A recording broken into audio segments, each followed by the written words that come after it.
ಸುಭಾಷ, ಲೈ ಸುಭಾಷ, ಯಾಕಪ್ಪ ಹಿಂಗ್ ಕಿರ್ಸ್ಕ ಬರ್ತಾ ಇದೆಯಾ? ಏನಾಯ್ತು? ಬಾರ್ಬಾರ್ದು ಅಡ್ನಾಡಿ ಕೆಲಸ ಮಾಡ್ಬಿಟ್ಟು ತಿರ್ಗವ ಏನಾಯ್ತು ಅಂತ ಕೇಳ್ತಾ ಇದೀಯಾ?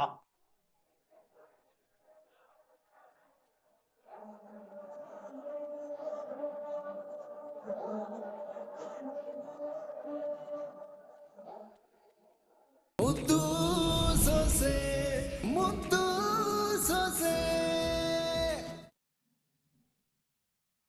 ದ್ಯಾವ್ರು ಅಂತ ಪೂಜೆ ಮಾಡೋ ಅವ್ರ ಅಪ್ಪ ಹಿಂಗೆ ಸುಳ್ಳು ಹೇಳಿ ನನ್ ಕನ್ಸ್ನ ಈಡೇರ್ಸ್ಬೇಕು ಅಂತ ನಿಂತವ್ರೆ. ಅಂತವ್ರಿಗೆ ನಾನ್ ಮೋಸ ಮಾಡಿದ್ದು ತಪ್ಪಲ್ವೇ? ಆ ತೆಪ್ಪು ನನ್ನನ್ನ ಸ್ಯಾನೆ ಕಾಡ್ತಾ ಇದೆ. ಅವ್ರ ತವ ಸಮಯ ಕೇಳಿ ಒಪ್ಕೋಬೇಕು ಅಂತ ಅನಿಸ್ತಾ ಇದೆ.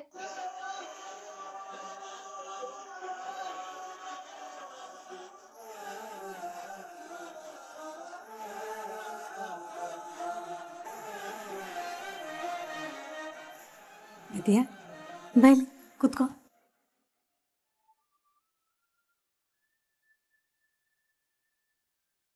ಇಲ್ಲ ನೋಡು, ನಾನು ಹೇಳೋದನ್ನ ಸರಿಯಾಗಿ ಕೇಳಿಸ್ಕೊ ಆಯ್ತಾ? ಆ ಕೆಲಸ ಮಾಡಿ ಯಾವುದೇ ಕಾರಣಕ್ಕೂ ಇನ್ನೊಂದು ದೊಡ್ಡ ತಪ್ಪು ಮಾಡಕ್ ಹೋಗ್ಬೇಡ ವಿದ್ಯಾ.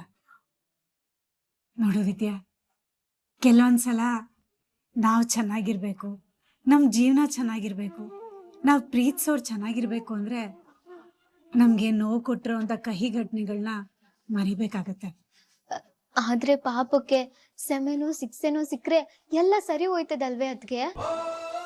ನೋಡು, ಕ್ಷಮೆನೋ ಶಿಕ್ಷೆನೋ ಸಿಕ್ಕಿದ್ರೆ ಸರಿ, ಆದ್ರೆ ಇದರಿಂದ ಮನ್ಸುಗಳಿಗೆ ನೋವಾದ್ರೆ ಏನ್ ಮಾಡ್ತೀಯ? ಆವಾಗಿನ ಪರಿಸ್ಥಿತಿ ಇದೆರಡೂ ಮೀರಿದ್ದಾದ್ರೆ ಅದರಿಂದ ಇನ್ನೂ ದೊಡ್ಡ ತಪ್ಪಾದಾಗ ಆಗತ್ತೆ ಅಲ್ವಾ ವಿದ್ಯಾ?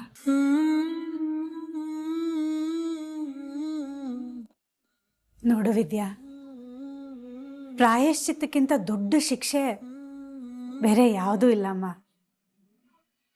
ಈಗ ನೀನು ನಿಮ್ಮಿಬ್ರು ಮುಂದಿನ ಜೀವನದ ಬಗ್ಗೆ ಮಾತ್ರ ಯೋಚನೆ ಮಾಡಬೇಕು. ನಿನ್ ಗಂಡ ನಿನ್ ಬಗ್ಗೆ ಬೆಟ್ಟದಷ್ಟು ಪ್ರೀತಿ ಇಟ್ಕೊಂಡಿದ್ದಾನೆ.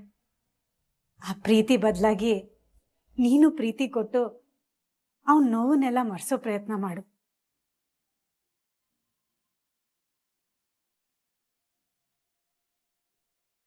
ಅದು ಬಿಟ್ಟು ನೀನು ಆಗೋಗಿರೋದ್ರ ಬಗ್ಗೆ ಎಲ್ಲ ಮಾತಾಡಿ ಮತ್ತೆ ಅವನಿಗೆ ನೋವು ಕೊಡಬೇಡ ವಿದ್ಯಾ. ಹೇಳ್ಕೊ, ನಿನ್ ಮನ್ಸಲ್ಲಿರೋದನ್ನೆಲ್ಲ ಹೇಳ್ಕೊ ಅವನ ಹತ್ರ. ಆದ್ರೆ ಆಗೋಗಿರೋ ಕಹಿ ಘಟನೆ ಬಗ್ಗೆ ಅಲ್ಲ, ನಿನ್ ಮನ್ಸಲ್ಲಿರೋ ಪ್ರೀತಿ ಬಗ್ಗೆ.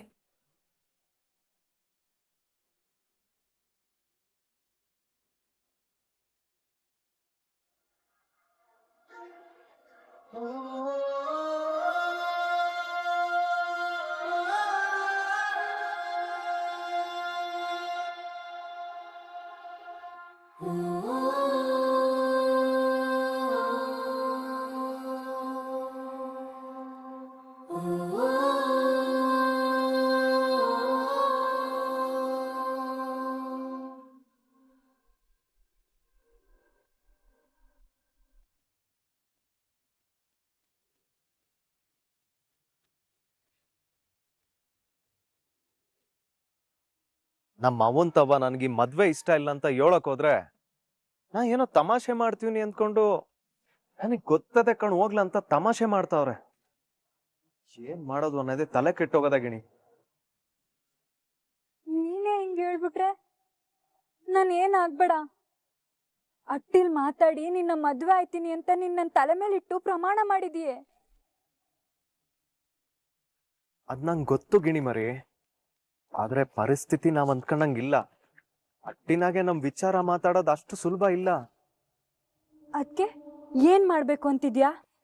ನೋಡು ಗಿಣಿ, ಈಗ ನಮ್ಮ ಅಟ್ಟಿಯವ್ರನ್ನ ಎದುರಾಕೊಂಡು ನಾನು ಈ ಮದ್ವೆ ಬೇಡ ಅಂತ ಹೇಳಕ್ ಆಗಕ್ಕಿಲ್ಲ. ಅಂದ್ರೆ ಅವಳ ಮದ್ವೆ ಆಯ್ತೀನಿ, ನಿನ್ನನ್ನ ಮರ್ತ್ ಬಿಡು ಅಂತ ಹೇಳ್ತಾ ಇದ್ಯಾ? ಮರ್ತ್ ಬಿಡು ಅಂತ ನಾನು ಎಲ್ಲಿ ಹೇಳ್ದೆ? ನೀನಿಲ್ದೆ ನಾನು ಇರಕ್ ಆಗಕ್ಕಿಲ್ಲ ಗಿಣಿ. ಮತ್ತೆ ಮದ್ವೆ ಬ್ಯಾಡ ಅಂತ ಹೇಳಕ್ ಆಗಕ್ಕಿಲ್ಲ ಅಂದ್ರೆ ಏನರ್ಥ? ಗಿಣಿ, ಹೊಸಿ ಸಮಾಧಾನವಾಗಿ ನಾನು ಹೇಳೋದನ್ನ ಕೇಳಿಸ್ಕೊ. ಈಗ ನಮ್ಮ ಅಟ್ಟಿಯವ್ರಿಗೋಸ್ಕರ ನಾನು ಅವಳನ್ನ ಮದ್ವೆ ಆಯ್ತೀನಿ.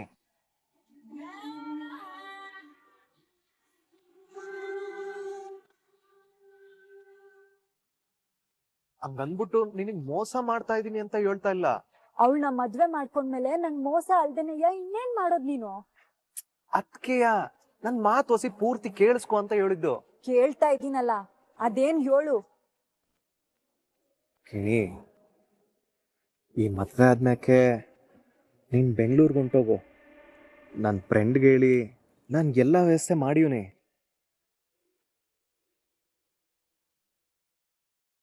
ಆಮ್ಯಾಕೆ ಟೈಮ್ ನೋಡ್ಕೊಂಡು ಅಲ್ಲಿಗೆ ಬಂದು ನಿನ್ನ 2ನೇ ಮದ್ವೆ ಮಾಡ್ಕತೀನಿ. ನನ್ ಮರ್ವಾದೆ ಬಿಡಿದ್ರೆ ಜೀವನ ಪೂರ್ತಿ ನಾವಿಬ್ರು ಖುಷಿ ಖುಷಿಯಾಗಿ ಸಂತೋಷವಾಗಿರ್ಬೋದಲ್ವೇ? ಈ ಮಾತ್ ಹೇಳಕ್ಕೆ ನಿಂಗೆ ನಾಚಿಕೆ ಆಗಕ್ಕಿಲ್ಲ? ಈಟ್ ದಿವ್ಸ ನೀನೇ ನನ್ ಪ್ರಪಂಚ, ನೀನೇ ನನ್ ಸರ್ವಸ್ವ, ನೀನ್ ಇಲ್ದೆ ನನ್ ಬದುಕೇ ಇಲ್ಲ ಅಂತಿದ್ದವನು ಈಗ ನನ್ 2ನೇ ಮದ್ವೆ ಮಾಡ್ಕೊಂಡು ಯಾರಿಗೂ ಕಾಣ್ದಂಗ್ ಮಡಿಕಂತೀನಿ ಅಂತಿದ್ಯಲ್ಲ, ನಿಂಗ್ ಮನ್ಸಾದ್ರೂ ಹೆಂಗ್ ಬಂತು? ಕಿಣಿಮರಿ ನೋಡು, ನೀನ್ ತೆಪ್ ತಿಳ್ಕತಾ ಇದೀಯ. ನಾನು ನಂಗೆ ಹೇಳಿಲ್ಲ. ಇನ್ನೊಂದ್ ಕಿತ ನನ್ ಮುಂದ್ಗುಟ್ಟೆ ಇಂತ ಮಾತಾಡ್ಬೇಡ. ನೀನ್ ಹೇಳ್ದಂಗೆ ಮಾನ ಕಳ್ಕೊಂಡು ಗುಟ್ಟಾಗ್ ಮಡ್ಕೊಂಡವಳು ಅಂತ ಅನ್ಸ್ಕೊಂಡ್ ಬದ್ಕಕ್ಕೆ ನಂಗಿಷ್ಟ ಇಲ್ಲ. ಅದ್ಕೆ ನೀನ್ ಮಾತ್ ಕೊಟ್ಟಂಗೆ ನಿಮ್ ಅಟ್ಟಿಲ್ ಮಾತಾಡಿ ಈ ಮದ್ವೆ ನಿಲ್ಸಿ ನನ್ ಕುತ್ಗೆ ತಾಳಿ ಕಟ್ಟು.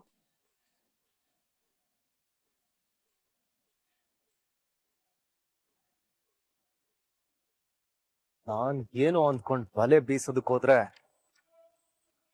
ಇವಳು ನನಗೆ ಗುಂಡಿ ತೊಡಕ್ ನೋಡ್ತಾವಳಲ್ಲ. ಏನ್ ಮಾಡೋದು?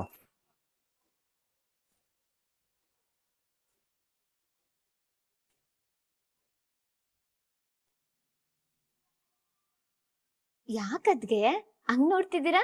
ಏನ್ ವಿದ್ಯಾ, ನಾನು ಆಗ್ಲೇ ನೋಡ್ತಾ ಇದ್ದೆ. ಏನ್ ಸೀರೆ ನೋಡ್ಕೊಂಡು ಆ ಸೀರೆ ನೋಡ್ಕೊಳ್ತಾನೆ ಇದೆಯಾ. ಮೊದಲನೇ ಸಲ ಅಲ್ಲ ತಾನೇ ಸೀರೆ ಉಟ್ರಿದು? ಅಯ್ಯೋ ಅದ್ಗೆ ಇಲ್ಲ, ಅದು ಈ ಬಣ್ಣ ಅಂದ್ರೆ ನಮ್ ಗೌಡ್ರಿಗೆ ಸ್ಯಾನೆ ಇಷ್ಟ, ಅದಕ್ಕೆಯ. ಓಹೋ, ಹಾಗೋ ಕತೆ. ಪರವಾಗಿಲ್ವೇ, ನನ್ನ ತಮ್ಮನ ಇಷ್ಟ ಕಷ್ಟಗಳನ್ನೆಲ್ಲ ಚೆನ್ನಾಗೇ ತಿಳ್ಕೊಂಡಿದ್ಯಾ. ಗಂಡ ಹೆಂಡತಿ ಸಂಬಂಧ ಅಂದ್ರೆ ಹೀಗೆ ಇರಬೇಕು ವಿದ್ಯಾ. ದೇಹ ಎರಡಾದ್ರೂ ಮನಸ್ಸು ಯಾವತ್ತೂ ಒಂದೇ ಆಗಿರ್ಬೇಕು. ವಿದ್ಯಾ, ನಮ್ ಭದ್ರ ಚಿನ್ನದಂತ ಹುಡುಗ. ಅವನ್ ಮನ್ಸನ್ನ ಅರ್ಥ ಮಾಡ್ಕೊಂಡು ಅವನ ಜೊತೆ ಚೆನ್ನಾಗಿ ಬಾಳು, ಆಯ್ತಾ? ನೋಡು, ಇವತ್ತು ನಿನ್ ಮನ್ಸು ಬಿಚ್ಚಿ ಮಾತಾಡ್ಬೇಕು. ನಿನ್ ಮನ್ಸಲ್ಲಿರೋದನ್ನೆಲ್ಲ ನಿನ್ ಗಂಡನ ಹತ್ರ ಹೇಳ್ಕೊಳ್ಬೇಕು, ಆಯ್ತಾ? ಸರಿ ಅದ್ಗೆ ಹೇಳ್ಕತೀನಿ. ಹೇಳ್ತೀನಿ ಅಂತ ಹೇಳಿ ಬೇರೆ ವಿಷಯಗಳ ಬಗ್ಗೆ ಮಾತಾಡ್ತಾ ಕೂತ್ಕೋಬೇಡ. ನಾನು ಹೇಳಿದ್ದು ನಿನ್ ಮನ್ಸಲ್ಲಿ ಬಚ್ಚಿಟ್ಕೊಂಡಿದ್ಯಲ್ಲ ಆ ಪ್ರೀತಿ ಬಗ್ಗೆ ಮಾತಾಡು ಅಂತ. ಇವತ್ತಿನ ಕಾಲದಲ್ಲಿ ಹೆಂಡತಿ ಆಸೆ ಕಷ್ಟಗಳನ್ನ ಅರ್ಥ ಮಾಡ್ಕೊಳ್ಳೋ ಗಂಡ ಸಿಗೋದೇ ತುಂಬಾ ಕಷ್ಟ ವಿದ್ಯಾ. ಆದ್ರೆ ನಮ್ ಭದ್ರ ನಿನ್ನ ಆಸೆ ಕನಸುಗಳನ್ನೆಲ್ಲ ಅರ್ಥ ಮಾಡ್ಕೊಂಡು ನಿನ್ ಜೊತೆ ನಿಂತು ಅದನ್ನ ಪೂರೈಸ್ಬೇಕು ಅಂತ ಇದ್ದಾನೆ. ಅವನಿಗೆ ಬೇಕಾಗಿರೋದು ನಿಷ್ಕಲ್ಮಶವಾದ ಪ್ರೀತಿ ಅಷ್ಟೆ. ಅದನ್ನ ನೀನ್ ಕೊಡ್ತೀಯ ಅನ್ನೋ ನಂಬಿಕೆ ನನಗಿದೆ.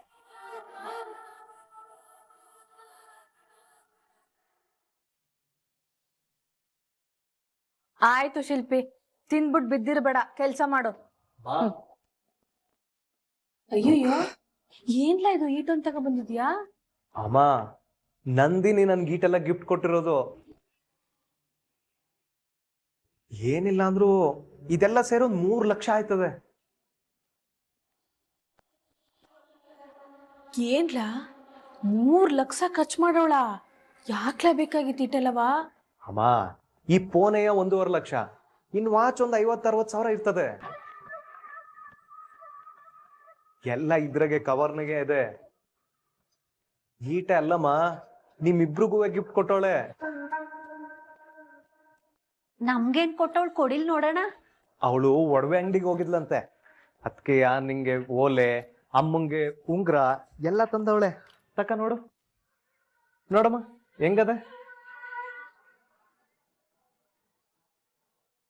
ಏನ್ ಸಂದಾಗದೆ? ಸುಭಾಷ, ಲೈ ಸುಭಾಷ, ಯಾಕಪ್ಪ ಹಿಂಗ್ ಕಿರ್ಸ್ಕ ಬರ್ತಾ ಇದೀಯಾ? ಏನಾಯ್ತು? ನೋಡ್ಬಾರ್ದು ಅಡ್ನಾಡಿ ಕೆಲಸ ಮಾಡ್ಬಿಟ್ಟು ತಿರ್ಗವ ಏನಾಯ್ತು ಅಂತ ಕೇಳ್ತಾ ಇದೀಯಾ?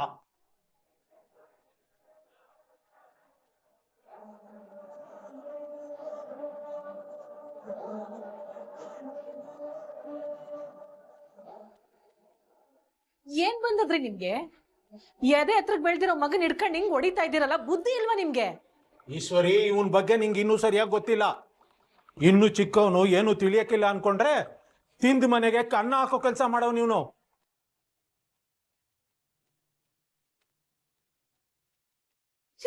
ಏನೇನೋ ಯಾಕೆ ಮಾತಾಡ್ತಿದ್ದೀರಿ? ನನ್ ಮಗ ಅಂತದ್ ಏನ್ ಮಾಡವ್ ನಿಮಗ? ಎಲೆಕ್ಷನ್ ವಿಷಯವಾಗಿ ಓಡಾಡ್ತಾ ಇರೋದ್ರಿಂದ ಹೊಸಿ ಲೆಕ್ಕ ನೋಡ್ಕೊಳ್ಳೋ ಅಂದ್ರೆ ತಪ್ಪು ಲೆಕ್ಕ ಬರ್ದು ಮೋಸ ಮಾಡವನೆ. ಇಂಥ ಕೆಲಸ ಮಾಡಿರೋನ್ಗೆ ಸುಮ್ನೆ ಬಿಡ್ಬೇಕೆ? ಸುಮ್ಕಿರ್ರಿ ಸಾಕು, ಬನ್ನಿ ತಗೆ.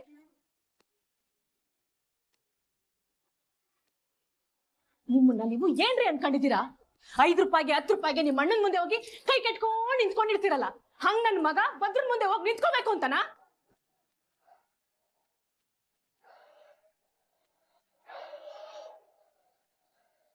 ಯಾವ್ದೇ ಕಾರಣಕ್ಕೂವೆ ನನ್ನ ಮಗ ನಿನ್ನಂಗಾಗಕ್ ಬಿಡಕ್ಕಿಲ್ಲ ಕಣಯ್ಯ. ಈಶ್ವರಿ, ಈ ನಿನ್ನ ಕೆಟ್ಟ ಹಠದಿಂದಲೇ ಅವತ್ತು ಒಂದಾಗಿದ್ದ ನಮ್ಮ ಅಟ್ಟಿನ 2 ಪಾಲ್ ಮಾಡಿಸ್ದೆ. ಪಾಲ್ ತಗೊಂಡು ಏನೋ ದೊಡ್ಡದಾಗಿ ಮಾಡ್ತೀನಿ ಅಂತ ಹೋಗಿ ಎಲ್ಲ ಮುಳುಗಿಸ್ಬಿಟ್ಟು ಬೀದಿಗೆ ಬೀಳಿಸ್ಬಿಟ್ಟೆ. ಈಗ ನಿನ್ ಮಗನ್ನು ಹಂಗೆ ಮಾಡೋಣ ಅನ್ಕೊಂಡಿದ್ಯಾ?